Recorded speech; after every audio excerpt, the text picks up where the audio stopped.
इस वीडियो को लाइक कीजिए, अपने दोस्तों के साथ शेयर कीजिए और अगर अभी तक आपने हमारे चैनल को सब्सक्राइब नहीं किया तो इसे सब्सक्राइब कर लीजिए और साथ ही मौजूद बेल आइकन को दबा लीजिए ताकि आपको तमाम नई स्टोरीज मिलती रहे। तुमने देख ही लिया कि नागर अपना काम करके मुझे चारे की तरह तुम्हारे सामने डालकर कैसी बेफिक्री से चला गया। उसे तुम्हारे बिगड़े हुए मूड से अंदाजा लगा लिया होगा कि मेरा वक्त अच्छा नहीं गुजरेगा। अब अगर मैं तुम्हें मार कर कहीं दफन कर दूं तो क्या होगा? मैंने आंखें निकाल कर पूछा। मेरी जिंदगी खत्म हो जाएगी, लेकिन मैं कल सुबह वापस अकेडमी ना पहुंची तो तुम्हारी जिंदगी भी जहन्नुम बना दी जाएगी। राह वाले शिकारी कुत्तों की तरह तुम्हें कहीं से भी ढूंढ निकालेंगे। तुमको कल 2 बजे हर हाल में अंकल के सामने पहुंचा दिया जाएगा। मुझे मालूम है कि तुम मुझे धमकी दे रहे हो, जान से नहीं मारोगे। उसे डराने धमकाने के चक्कर में मेरे आसाब भी मुतासर होने लगे थे। मैंने गहरा सांस लेकर रीना को जरा सा वक्फा दिया और कुर्सी पर बैठकर सिगरेट सुलगा ली। मेरे इशारे पर वो भी डरे सहमे अंदाज में कुर्सी पर बैठ गई। तुम शराब कब से पीती हो? मैंने सिगरेट का धुआं फिजा में बखेरते हुए पूछा। जब से अकेडमी में आई हूं। उसने मेरे लहजे की तब्दीली पर इत्मीनान का गहरा सांस लिया और हरिसाना लहजे में पूछा, तुम्हारी इजाजत हो तो मिनी बार में से अपने लिए कुछ निकाल लूं? तुमने देख लिया कि मैं तुम्हारे हर सवाल का जवाब दे रही हूँ। इस वक्त मुझे शराब की सख्त जरूरत है। मैंने अपना सर इस बात में हिला दिया और वो बेसब्री के साथ कमरे में मौजूद छोटे रेफ्रिजरेटर की तरफ बढ़ गई। वो ठंडे पानी में कांच का गिलास लेकर आई तो उसकी आंखें मेरे लिए ममनूनियत के जज्बे से लबरेज थीं। क्या अकेडमी में आने वाली सब लड़कियों को शराब पीना सिखाया जाता है? मैंने पूछा। इनका तरीका बहुत अनोखा है। उसने अपने गिलास से एक लंबा घूंट लेकर कहा। 2 हफ्ते तक सब लड़कियों को एक साथ नाच गाने, सुरताल, नृत्य और भाव सिखाए जाते हैं। इस दौरान में वो अपने काम की 2-4 लड़कियों को छांट कर बोर्डिंग और शाम की क्लासों में डाल देते हैं। सुबह आने वालियों को नाच गाना सिखाया जाता है, शाम को वहां का रंग दूसरा होता है। अलग की जाने वाली लड़कियों को मर्दों से मेल जोल और ऊंचे तबके की पार्टियों के तौर तरीके सिखाए जाते हैं। इनमें शराब पीना भी शामिल है। असल में यही लड़कियां इनके काम की होती हैं। 2 हफ्तों के बाद उनकी तनख्वाह शुरू हो जाती है। सुबह आने वालियों से तरबियत के लिए भारी फीस ली जाती है। इनमें से कुछ बीच में भाग जाती है जो तरबियत पूरी कर लें। इन्हें अकेडमी सनद दे देती है। तुमने वहां शाम की क्लासों की तरबियत ली है? मैंने गौर से उसकी तरफ देखते हुए सवाल किया। मेरे घर में रोटियों के लाले पड़े हुए थे, मैं फीस कहां से देती? मुझे तनख्वाह की जरूरत थी। किसी ने मुझे जांच कर अलग कर लिया और 2 हफ्ते बाद मेरी तनख्वाह लग गई। मेरी माँ और बहनें खुश हैं कि मैं दिल्ली में कोई बड़ी नौकरी कर रही हूँ। क्या तुम होटल में इत्तेफाकन मुझसे टकराई थी? आखिरकार मेरे अहम तरीन सवाल की बारी भी आ गई। नहीं, उसने सादगी से एतराफ कर लिया। मैं दोपहर से होटल में कमरा लेकर तुम्हारे फिराक में मंडला रही थी। अशोक वाली कहानी मुझे पढ़ाई गई थी। मेरा असल काम तुमको अंकल से मुलाकात पर आमादा करना था। वो अपने गिलास को दूसरी हथेली पर घुमाते हुए बोली। मगर क्यों? होटल में दूसरे पाकिस्तानी भी ठहरे हुए थे। तुम्हें खास तौर पर मेरे पीछे क्यों लगाया गया? मुझे तुम तक पहुंचना था, इसलिए ये बातें मुझे बताई गई थी। इस रोज सुबह सवेरे होटल में कोई देखभाल हुई थी। राह वालों को खबर मिली थी कि होटल में एक पाकिस्तानी किसी गैर औरत के साथ ठहरा हुआ है। वैसे रंगीन मिजाज पाकिस्तानियों की घात में लगे रहते हैं जो घर की हांडी छोड़कर पराई प्लेटों में मुंह डालने के शौकीन होते हैं। तुम्हारे ऊपर इसी वक्त से काम शुरू हो गया था। अभी तुमने कहा था कि तुम्हें दोपहर में मेरे पीछे लगाया गया था। मैंने उसे याद दिलाया। मेरी बारी दोपहर में आई थी। राह वालों ने कराची से तुम्हारे नाम पते की तस्दीक की थी। उन्हें यह धड़का भी लगा रहता है कि नाम और भेस बदलकर पाकिस्तानी जासूस दिल्ली में मंडलाते फिर रहे होंगे। इस छानबीन से नाम पता बदलने वाले पकड़े जाते हैं। जब कराची से खबर आई कि तुम्हारा नाम पता सब कुछ ठीक है तो तुम्हें लुभाने की जिम्मेदारी मेरे सर पर डाल दी गई। यह पूरी और असल कहानी है। रीना की बताई हुई बातें फिक्र अंगेज थीं। राह वाले ऊंची फिजाओं में परवाज करने के आदी नहीं थे। वो जमीन पर रहकर हकायक के मुताबिक काम करते थे। इन्हें बस जरा सी इस बात ने मेरी तरफ मुतवज्जा किया था कि मेरे और गजाला के दरमियान कोई रिश्ता भारतीय रिकॉर्ड पर नहीं था। फिर भी हम दोनों होटल के एक कमरे में साथ रह रहे थे। मुझे याद आया कि मुझसे पूछताछ करने वाले पुलिस अफसर ने इस मौजू पर मुझसे जरा खुलकर बात की थी। शायद उसे राह की जरूरियात का इल्म था और इसी वक्त उसके जहन में यह ख्याल जन्म ले चुका था कि मुझ जैसे औबाश पाकिस्तानी के क्वाइफ राह के इल्म में आने जरूरी थे। रीना अपनी दानिश में शुरू ही से राह के लिए काम कर रही थी, लेकिन वो हर मरहले पर मेरी मददगार और मुआवन साबित हो रही थी। उसने मेरे जहन से यह खौफ हरफे गलत की तरह यकसर मिटा दिया था कि दिल्ली में मुझे डैनी की हैसियत से पहचान लिया गया था और राह वाले आखिरी वार करने से पहले मेरे साथ बिल्ली और चूहे का खेल खेल रहे थे। मैं इनके चुंगल में फंसा हुआ एक आम सा पाकिस्तानी था जिसे वो अपने कुछ मजमूम मकासद के लिए इस्तेमाल करने का इरादा रखते थे। मैं कुछ देर तक उसकी बताई हुई बातों को अपने जहन में यकजा करता रहा। वो इस दौरान मैं अपने गिलास से शुगल करती रही। मुझे रीना से अपने हर सवाल का जवाब मिल चुका था। उससे ये तवक्का नहीं की जा सकती थी कि चारे की लड़की होते हुए वो ब्लू कोबरा फाइल के बारे में कुछ बता सकती। वो आलातरीन सतह का एक टॉप सीक्रेट था जिसके बारे में कुछ जानने के लिए मुझे अनिल बिस्वास या नरेश शर्मा तक रसाई का इंतजार करना था। मैंने महसूस किया कि अपनी अगली हिकमत अमली वजह करने के लिए मुझे रीना से मजीद कुछ खुली खुली बातें करने की जरूरत थी। आज नागर ने मेरे साथ मुजरमों जैसा जो सलूक किया है उसने मुझे हर एक से बदजन कर दिया है और मुझे अनिल बिस्वास से मिलने की जरा भी ख्वाहिश नहीं है। कुछ देर तक गौर करने के बाद मैंने रीना से दोबारा बात छेड़ दी। मजबूरी है, वो वक्त थे चुका है, तुमको हर हाल में उससे मिलना पड़ेगा। रीना ने पुरतशवीश लहजे में कहा। मेरी तरफ से शदीद बरहमी और कशीदगी के मुजाहरे के बावजूद वो सब कुछ दरगुजर कर देने पर आमादा नजर आ रही थी। मैं उससे नहीं मिलता, होटल छोड़कर 2-4 रोज के लिए कहीं रुपोश हो जाता हूँ, वो मेरा क्या बिगाड़ लेगा। अपनी तजवीज के संगीन नताइजो अवाकिब से आगाह होने के बावजूद मैंने महज रीना का जवाब सुनने के लिए संजीदगी से कहा, तुम फंस चुके हो, तुम्हारे फिंगरप्रिंट्स रिकॉर्ड पर आ गए हैं और भी बहुत सा मवाद है, तुमको कहीं पनाह नहीं मिलेगी। तुम राह वालों की आंखों में धूल झोंक कर भारत से नहीं निकल सकोगे। वो बहुत मुनज्जम और सफाक है, जैसे ही तुम सामने आओगे वो तुम्हें पकड़ लेंगे। इसके बाद तुम्हारे अंजाम का तसव्वुर करना मुश्किल है। जुल्म और बर्बरियत की बात अलग है, मुझे दिन दहाड़े कत्ल किया जा सकता है, कानूनी तौर पर वो मेरा क्या बिगाड़ लेंगे।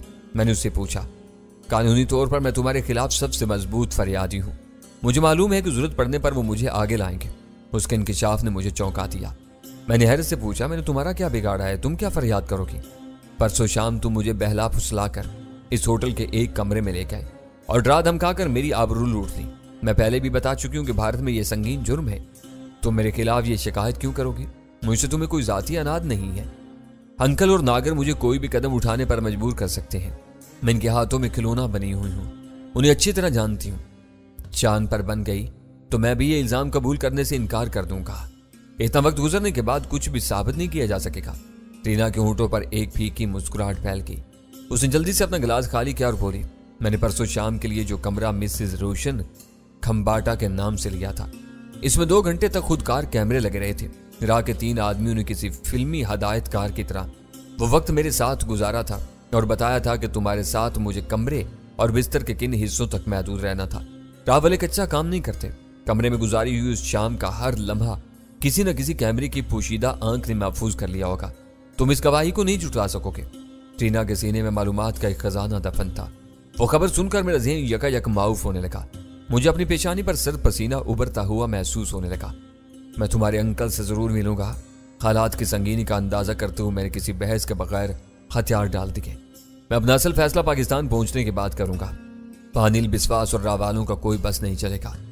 अभी तुम्हें देखना है कि अंकल तुम्हें क्या काम सौंपता है। मेरा दोस्ताना मशवरा है कि अंकल से खुलकर बात कर लेना। वो 10 नीम दिल कारकुनों पर एक पुरजोश एजेंट को तरजीह देने वाला आदमी है। वो तुम्हें समझाएगा लेकिन मजबूर नहीं करेगा। उससे जो कुछ तय हो जाए उसे इनिराफ न करना, वरना वो पाकिस्तान में भी तुम्हें मुंह दिखाने के काबिल नहीं छोड़ेगा। उसकी तिजोरी में रखी हुई फिल्म की नकलें तुम्हारे घर वालों और रिश्तेदारों तक पहुंचाती जाएंगी। वो इस कदर कीना परवर है तो मेरे इनकार को भी गुस्ताखी समझेगा और कोई कमीनी हरकत कर गुजरेगा। वो पुख्ता उम्र और रोशन ख्यालात वाला आदमी है, समझने और समझाने का कायल है, दीवारों में सींग नहीं अड़ाता। ये सब मेरे मुखलिसाना मशवरे हैं क्योंकि मैंने उसके बारे में बहुत कुछ सुना हुआ है। इन मशवरों पर अमल करने या ना करने का इख्तियार तुम्हारा है। मेरे जहन में ब्लू कोबरा फाइल का नाम इब्तिदा से चकरा रहा था, लेकिन रीना से ताज़ा तरीन गुफ्तगू के बाद अपनी फिल्म का नाम उससे ऊपर आ गया था। अनिल बिस्वास से वो फिल्म वापस हासिल करके उसे तलब किए बगैर मैं कभी भी मुतमईन जिंदगी नहीं गुजार सकता था। रावालों ने बहुत गैर महसूस अंदाज में मुझे अपने मजबूत ट्रैप में जकड़ लिया था। रीना ने मेरी इजाजत से अपने लिए दूसरा गिलास तैयार कर लिया। नए हालात की रोशनी में मेरा जहन बहुत दूर तक काम कर रहा था। रावालों के बिछाए हुए जाल के नतीजे में मुझे अपनी खुशगवार अज़दवाजी जिंदगी में तलखियां घुलती हुई नजर आ रही थी। यह दुरुस्त था कि रावालों ने मुझे डैनी के तौर पर नहीं पहचाना था। अव्वल खान की माहिराना पेशबीनी के सबब वह मुझे मजहर खान समझ रहे थे और उन्होंने मजहर खान की फिल्म तैयार की थी। मगर फिल्म किसी भी नाम से हो, चेहरे अलग पहचाने जाते हैं। मैं इस घड़ी को कोस रहा था जब मैंने रीना के मुसलसल इसरार पर हथियार डाले थे। आज इस कमरे में कितने कैमरे छुपाए गए हैं? मैंने फौरी ख्याल के तहत भड़क कर रीना से पूछा। आज कुछ नहीं है। उस रोज मैंने कमरे की बुकिंग कराई थी, इसलिए वो बंदोबस्त हो गया। वो राह वालों की इब्तदाई जरूरियात थी। आज ये कमरा तुमने बुक कराया है, शुरू से तुम्हारी तहवील में है, यहाँ एक कील तक नहीं लगाएगी। मगर नागर की आमद की वजह से मेरी तबीयत बुझ कर रह गई है। बस आगे कुछ कहने की जरूरत नहीं। अब परसों के किसी वाक़े का आदा नहीं होगा। तुम बिला वजह इतनी गहरी सोच में डूबे हुए हो। कुछ बोलते रहो ताकि मैं भी तुम्हें मुनासिब मशवरे दे सकूं। तुम यकीन करो कि मैं तुमसे शर्मिंदा हूं और तुम्हारे रद्द अमल को फितरी समझकर भूल चुकी हूं। तुम मेरे दोस्त हो। मैं एक मुद्दत से खुद को हर किस्म के रिकॉर्ड से बचाता चला आ रहा था। हद ये थी कि अमेरिकी CIA भी अपनी सरतोड़ कोशिशों के बावजूद मेरी एक मुबहम सी तस्वीर से ज्यादा कुछ हासिल नहीं कर सके थे। मगर राह वालों ने एक ही झटके में मेरी पूरी फिल्म बना डाली थी और फिंगरप्रिंट्स भी ले लिए थे। अगर इन्हें मेरे असल नाम का जरा सा भी सुराग मिल जाता तो इनके पास मुझ जैसे अजली दुश्मन का मुकम्मल तरीन रिकॉर्ड मौजूद था। तुमने ये कैसे कह दिया कि मेरी फिल्म अनिल बिस्वास की तिजोरी में रखी हुई होगी? मैंने रीना से पूछा। उसके बारे में यहाँ बहुत सी कहानियां गर्दिश करती रहती हैं। रीना एक घूंट लेकर बोली। कहा जाता है कि अहम तरीन रिकॉर्ड के बारे में वो किसी पर भरोसा नहीं करता, उसे अपनी जाती तहवील में रखता है और जरूरत खत्म होने पर अपने हाथों से जाया करता है।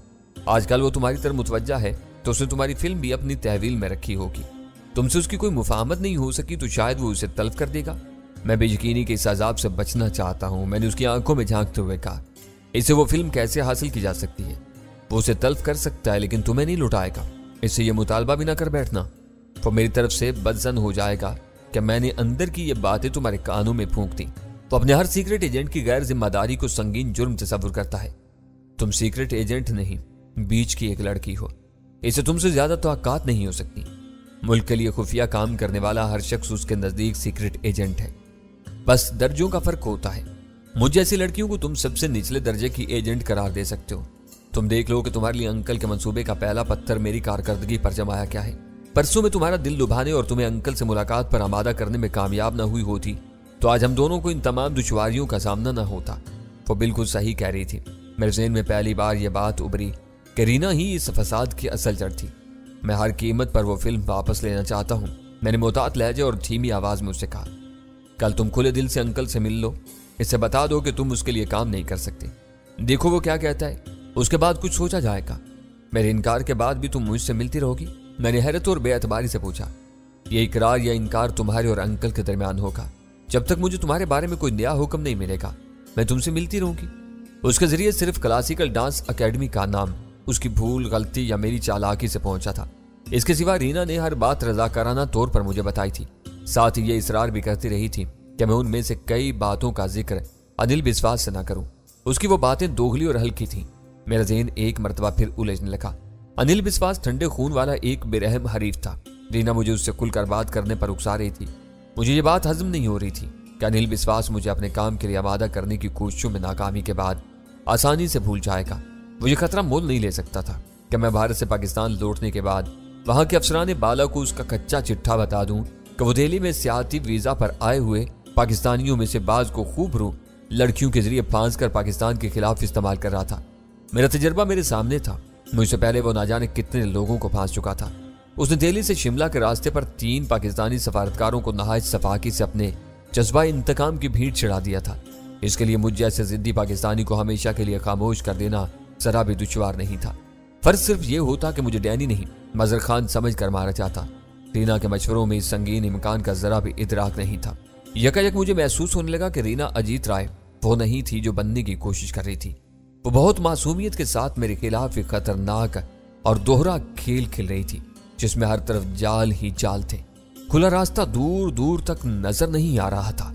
इस वक्त तक मैंने रीना के बारे में मनफी खतूत पर कुछ नहीं सोचा था। पिछली मुलाकात से इस वक्त तक वो मुसलसल मेरे ज़हन पर सवार रही थी, लेकिन उसके बारे में सिरे से कुछ सोचने की नौबत ही नहीं आ सकी थी। मैं सिर्फ और सिर्फ अनिल बिस्वास के चक्कर में पाकिस्तान से दिल्ली पहुंचा था। वही मेरा अकलौता हदफ था। उसकी जद में कोई और भी आ जाता और मेरे हाथों जहन्नुम वासिल हो जाता तो यूं उसकी बदनसीबी होती। दिल्ली पहुंचने के बाद IB के एजेंटों के जरिए मुझे न सिर्फ अनिल बिस्वास का सुराग मिल गया बल्कि मैंने उसका एक दफ्तर और घर भी देख लिया था। मगर अहम तरीन मसला उस मक्कार तक रसाई का था। रीना अजीत राय बिल्कुल गैर मुतवक्का अंदाज में इस मंजरनामे में दाखिल हुई थी। वो आई और फिर आते ही मेरे जहन पर छाती चली गई। उसने नाजो अदा और अपने तमाम तर जिस्मानी हुस्न का जादू जगाकर मेरे दिलो दिमाग को बड़ी हद तक मुतासर किया। इसकी बोल चाल में अयारी और मक्कारी का जरा भी शायबा नहीं था। वो बोलती थी तो ऐसी सादगी और मासूमियत से बोलती थी कि उसकी कही हुई हर बात पर बेइख्तियार यकीन कर लेने को जी चाहता था। रीना को मैंने अपने जाल में नहीं फंसाया था। वह खुद मेरी तरफ मुतवज्जा हुई थी। मुझसे मिल बैठने के बारे में उसने जो कहानी सुनाई वो बज़ाहिर हर शक को शुबे से बाला थी। फिर जब उसने इत्तिफाकी अंदाज में मुझे अनिल बिस्वास से मिलवाने का जिक्र छेड़ा तो मैं फितरी तौर पर उसके जाल में फंस गया। उसकी जात पर अपने सारे शकूक व शुबहात के बावजूद मैंने उसे अहमियत देने का फैसला कर लिया। मैं अनिल विश्वास तक पहुंचने के सिलसिले में हद से ज्यादा परेशान था। रीना ने मुझे उससे मिलवाने की बराह रास्त पेशकश की तो मैंने उसे ताइदे गैबी समझते हुए दिल ही दिल में फौरन कबूल कर लिया। रीना के साथ कुछ नुमाइशी पसो पेश जरूरी था ताकि उसे मेरे अज़ाइम पर किसी किस्म का शुबा न हो। इन मरहलों से गुजरने के बाद मैंने रीना की तजवीज़ के मुताबिक अनिल विश्वास से मिलने पर अपनी आमादगी जाहिर कर दी। इस पूरे किस्से में अनिल विश्वास की जात इतनी ताकतवर और तरजीही हैसियत रखती थी कि मुझे रीना के किरदार पर ध्यान देने या उसके बारे में कुछ सोचने का मौका नहीं मिल सका। मेरी सोच का हर जाविया अनिल विश्वास पर मरकूज होकर रह गया था। अगर इस वक्त रीना अकेली आई होती तो मेरे जहन में कोई शुबा सर न उभारता, लेकिन वो गैर मुतवक्का तौर पर नागर जैसे दुरुस्त रूह पेशावर के साथ आई थी जिसका रवैया किसी भी तरह हौसला अफजा नहीं था। वो मेरे साथ इस तरह पेश आया था जैसे मुझे कोई कातिल या मुजरिम समझ रहा हो। इसी अंदाज में उसने मेरे फिंगरप्रिंट्स लिए बस इतनी मेहरबानी जरूर की कि जाते हुए नरमी के दो बोल बोल गया था। नागर की आमद ने सूरत हाल को यकसर बदल दिया था। मुझे न जाने क्यों यह महसूस हो रहा था कि रीना ने बंद कमरे में अपने साथ मेरी फिल्म बंदी का राज अफशा करके मुझे खौफजदा या ब्लैकमेल करने की कोशिश की थी। इस वक्त तक वो मुझे एक आम खानादार पाकिस्तानी समझ रही थी जो बीवी बच्चों और अजीजों अकारब की नजरों में अपनी रूह फरसा तजलील से बचने के लिए कोई भी काम कर गुजरने पर आमादा हो सकता था। वो बैक वक्त दो समतों में काम कर रही थी। मैं अनिल विश्वास की ख्वाहिशात के सामने हथियार डाल देता तो कहीं कोई मसला पैदा न होता। भारत में कयाम के दौरान में मेरे और रीना के मरासिम भी जूं के तूं बरकरार रह सकते थे, लेकिन अनिल विश्वास से किसी इख्तलाफ की सूरत में मेरा मार दिया जाना रीना अजीत राय के मफाद में था। यह इत्तिफाक था कि क्लासिकल डांस अकेडमी के मकासद के बारे में मुझे गोपाल से इतला मिल गई थी। मैंने जब अपनी इतला की बुनियाद पर एक पांसा फेंका तो रीना बुरी तरह खौफजदा होगी। मुझे ऐसा महसूस हुआ था जैसे अकेडमी से रहवालों की वाबस्तगी का मामला भारत में भारतीयों से भी छुपाया जा रहा था। रीना की दानिश में राज की इस बात का मेरे इल्म में आना बहुत खतरनाक था। रीना की बातों से मुझे कुछ ऐसा अंदाजा हुआ था कि अगर अनिल विश्वास को यह पता चल जाता कि रीना के जरिए क्लासिकल डांस अकेडमी वाली बात मुझ तक पहुंची थी तो शायद वो रीना की खाल में भुस भरवा देता। इससे होने वाले मुज़ाकरात में उसकी बस वही एक कमजोरी खुलकर मेरे सामने आ सकी थी। रीना को सिर्फ दो सूरतें कबूल हो सकती थी, मेरे और अनिल विश्वास के दरमियान मुफाहमत हो जाती या फिर वो मुझे रास्ते से हटाने का फैसला कर लेता। इसकी सारी गुफ्तगू का महवर यह था कि मैं अनिल विश्वास के सामने एक मखसूस जाविये से गुफ्तगू करूं, बात को किसी ऐसे रुख पर न डालूं जिसका कोई तीसरा अंजाम भी मुमकिन हो। मैंने अपने तेवरों की सारी नरमी और गर्मी दिखाने के बावजूद इस वक्त तक ये जाहिर नहीं होने दिया था कि मैं तफरीह के लिए भारत आए हुए एक मामूली पाकिस्तानी ताजर से ज्यादा कोई अहमियत रखता था। वहां मेरे लिए उसी वक्त तक जिंदा और आजाद रहने की कोई उम्मीद बाकी रहती जब तक मैं मजर खान समझा जाता। जिस लम्हे इन भेड़ियों को यह शुबा होता कि मैंने रूप बदला है तो वो मेरे लहू के प्यासे हो जाते। कहाँ खो गए? रीना अजीत राय ने मुझे खामोश पाकर एक अदा से टोका। सोच रहा हूं कि एक खूबसूरत लड़की के साथ भारत की सैर मुझे बहुत महंगी पड़ गई। वो होले से मुस्कुराती। मेरे लबो लहजे की तुंदी जायल होने के बाद उसका खोया हुआ एतमाद रफ्ता रफ्ता बहाल हो चला था, या फिर वो इस किस्म की कामयाब तरीन अदाकारी कर रही थी। वो बोली, शायद तुमने सुना होगा, किसी ने कहा है इस तरह तो होता है इस तरह के कामों में। अगर तुम अपनी पत्नी के साथ आए होती तो कोई भूल कर भी तुम्हारी तरफ ध्यान न देता। ये गड़बड़ उस वजह से हुई कि गजाला तुम्हारे साथ है। वो तुम्हारी बीवी है, ना बहन बेटी है, ना माँ, फिर भी वो तुम्हारे साथ एक कमरे में ठहरी हुई है। सारी बात यहाँ से शुरू होती है। अब फैसला तुम्हारी मर्जी पर है। वो बिल्कुल बजा थी। होटल में मुकीम पाकिस्तानियों की सफरी दस्तावेजात की चेकिंग के लिए आने वाले पुलिस अफसरों ने इस इंकिशाफ में गहरी दिलचस्पी ली थी और इनमें से एक ने खास तौर पर यह तबसरा किया था कि ऊंचे आदमी दिखाई पड़ते हो। मैं टेलीफोन की घंटी की तेज आवाज पर गहरी नींद से बेदार होकर इन दोनों के रूबरू पहुंचा था। होटल की कस्टमर सर्विस वाली खातून के जरिए मुझे पता चल चुका था कि वो पुलिस अफसरान पाकिस्तानियों की सफरी दस्तावेजात की जांच पड़ताल के जरिए ये यकीन करना चाह रहे थे कि इनमें कोई मुश्तबा दहशतगर्द तो नहीं था। मेरी छठी हिस्स उस वक्त ख्वाबीदा थी या ज़हन सुस्त था कि मैं पुलिस अफसर के तंजिया तबसरे में पनाह तंज को यकसर समझ ना सका। तेजी से बदलते हुए हालात की रोशनी में इस वक्त तक ये वाज़ेह हो चुका था कि मैंने अपनी और गजाला के लिए एक कमरे का इंतखाब करके सबसे बड़ी गलती की थी।